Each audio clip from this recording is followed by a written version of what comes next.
So Alex gets her own representation, Sofia has her representation, and now they're on opposing sides because they realize that one of them wants this deal and to stay with Barstool, and the other one does not. But here's the reality. Call Her Daddy was not successful because of the host. It was not successful because of Barstool. It was not successful because of Sofia Franklyn or Alex Cooper. It was not successful because of their personalities or even their looks, though it probably did help. Call Her Daddy was successful because it was different. This was a perfect storm to make this thing blow the fuck up. But what happened? Where were the downsides? Where were the flaws? What really happened with Call Her Daddy? That is what we're getting into today. Before you leave this video, we're going to determine a score from 0 to 10 in terms of how good this podcast really is. And also, if it's worth the listen. Let's get into the podcast, the shit show that is Call Her Daddy. Say what you want about Alex, say what you want about Sofia, but it's obvious. Alex took the W, Sofia took the L. How do we know? Well, take this for example. You have Sofia Franklyn on Bradley Martin's podcast, Raw Talk. He literally asked her straight up because he has more balls than anybody in the world, over more confidence than 10 Sofia and Alex's combined. And he asked her straight up, did you fumble the bag on $30 million, right? And she can't answer the question. She diverts. She asks him another question, right? And if it's not a no, Sofia, it's a yes. After just 2 years of the show, they realized, and somebody made a point to them, that they were getting underpaid, right? In terms of the industry standards. So that just means that they were getting paid less than somebody would get paid if they had the same size podcast as they do. So naturally, they go to renegotiate the contract. The girls want the IP, which means the name Call Her Daddy. So the show is still going to sit under the Barstool umbrella, but they're going to be able to have rights to the name of the show. Portnoy says, no, I can't give this up. Obviously, it's mine. I made it. And it looks like they're not going to get it. It looks like they can renegotiate. They can get a higher salary, but Barstool at the end of the day is going to keep the name. Then what happens is Sofia tries to renegotiate again and again and again and again. And Alex is feeling this tension like, hey, like I'm kind of cool with the contract that we've set out for, getting some more money. Dave Portnoy even agrees in the second negotiation on the rooftop to give them the IP, and Alex recounts a lot of this story, but I'm taking it from Sofia's perspective, Portnoy's and Alex's, watching all the podcasts and putting them together, right? By anybody's standards and by anybody's imagination, Alex is telling the full truth and the whole truth. We know that because, once again, Sofia can't even answer the question of if she fumbled the bag on this entire deal. So to sum this entire thing up, the reality is somebody got in Sofia's ear. It was her boyfriend telling her that she should have been making more money or she should have had all of the rights. Basically, Sofia wanted everything. She wanted the world. She wanted Barstool to bend to her. She thought that she thought that she could just do whatever she wanted and she would get whatever she wanted. Alex, on the other hand, was super realistic. She knew that the fact that they were making more money on salary, the fact that they were making more from merchandise, the fact that they were making more from Instagram swipe up stories, they were making stupid money doing extra things that literally would take 2 fucking seconds to do. So they were given the world, they were given the golden ticket. Alex understands it, she knows it. Sofia is on the other side with her boyfriend and her fucking lawyer in her ear, renegotiating the contract until basically it has to be void, until Portnoy needs to say fuck you. And this is what happens. Alex then gets her own lawyer, right? So now you have your partner, both partners splitting up.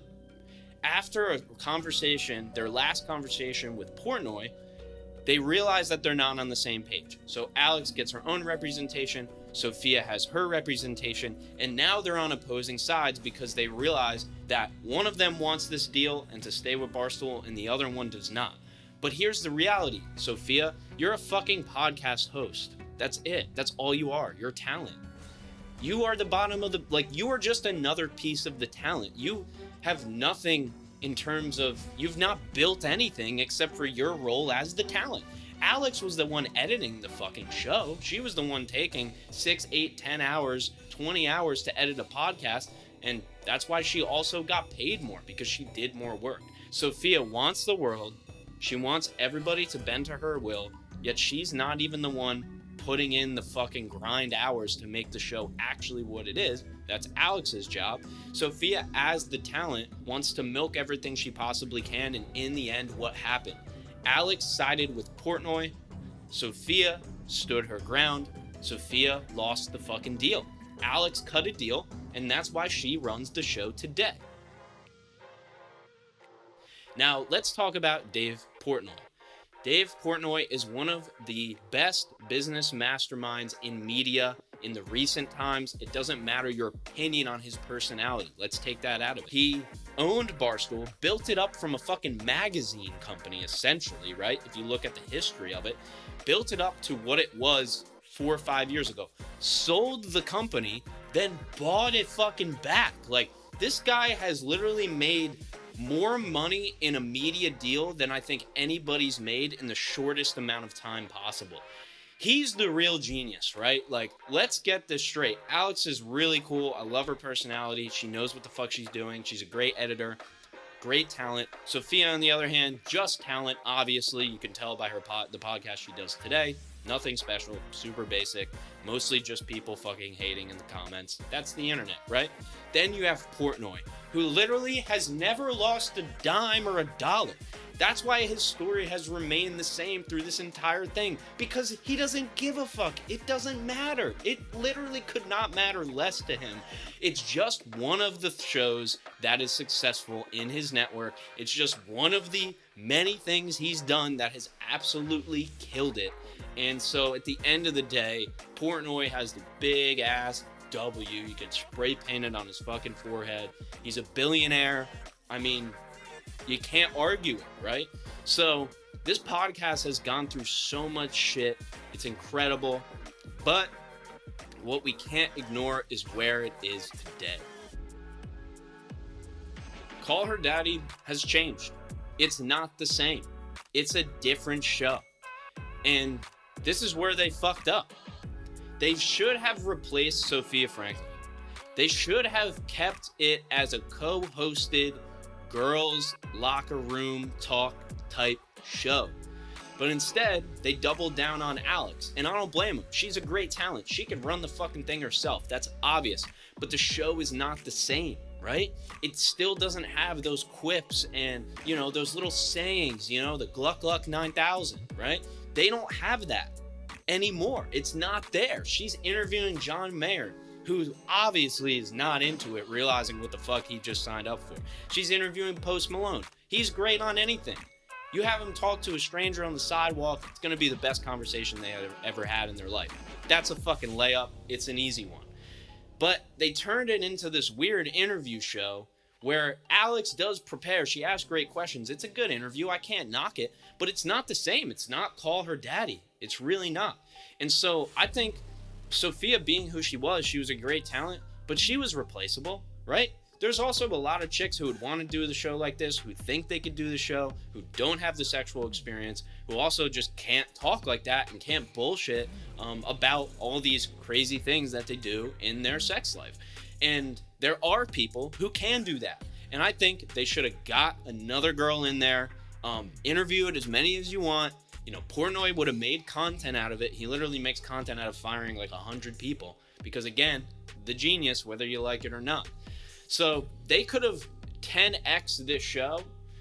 This show went from a multi-$10 million show. It probably could have been a $1 billion show if they kept that vibe. If they just did rinse and repeat. If they just did drag and drop. Let's bring another Sofia type character in here and let's make it happen. That is the major flaw. That is the problem with Call Her Daddy. is because it's changed. And from a podcast producer's perspective, from a director's perspective, you really want to keep as much as you can the essence of the show. And the fact that you have Alex, the fact that you have 50% of it, it would take some time, but you can bring in another personality because it's media. You know, if you look at the TV model, they literally are swapping people out like it's nothing. If you look at Fox News, yeah, Tucker Carlson, there's nobody that's going to be able to replace him, but they're still going to put somebody in his spot. It's probably a bad example because you're dealing with a massive multimedia conglomerate. Barstool is culture. Barstool focuses on the personality. That's all they really care about. So you think they couldn't have found another fucking Alex or Sofia on the street? Give me a fucking break, dude. They should have easily and quickly replaced Sofia, got another co-host in there, and kept Call Her Daddy as it is. Now it's a sad excuse for an interview show, and this is not a dig on you, Alex. This is just the format. You are good at interviewing. You're not the best, and you're really good with a co-host. That's just reality. So that's what the show should have turned into. They should have got somebody else in there. Now Alex is vlogging fake weddings or some shit like that. Again, not a dig on you. It's just, that's why it gets 25,000 views and not 4 million. It's because it's not the same show. So what do we give this show? What do we give the Call Her Daddy if we had to give it a rating? I would give it a 7 out of 10, probably an 8 out of 10 if it was still the same show today. If they would have done what media does, swap out that motherfucker, get a new person in there. But they didn't. They wanted to turn it into something else. They wanted it to be a solo thing and like a vlog of Alex's life, along with interviewing kind of random celebrities, right? And so I got to give it a 6 out of 10. It's just not what it used to be. If I would have reviewed it at the height, it probably would have been a 9 out of 10. It was one of the biggest top rising shows in the world, right? But again, this show has changed. It's just not the same. So thanks for tuning in to another Podcast Producer Reacts. This was Call Her Daddy. I've also reviewed Alex Hormozi and Joe Rogan. So make sure to click on those as well before you get out of here. And finally, hit that subscribe button. My name is Ryan Sullivan.